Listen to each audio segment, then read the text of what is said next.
قل هو الله أحد الله الصمد لم يلد ولم يولد ولم يكن له كفوا أحد.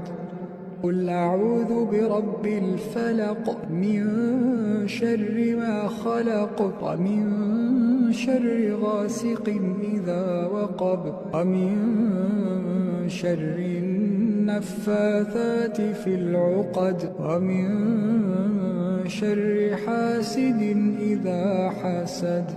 قل أعوذ برب الناس ملك الناس إله الناس من شر الوسواس الخناس الذي يوسوس في صدور الناس من الجنة والناس.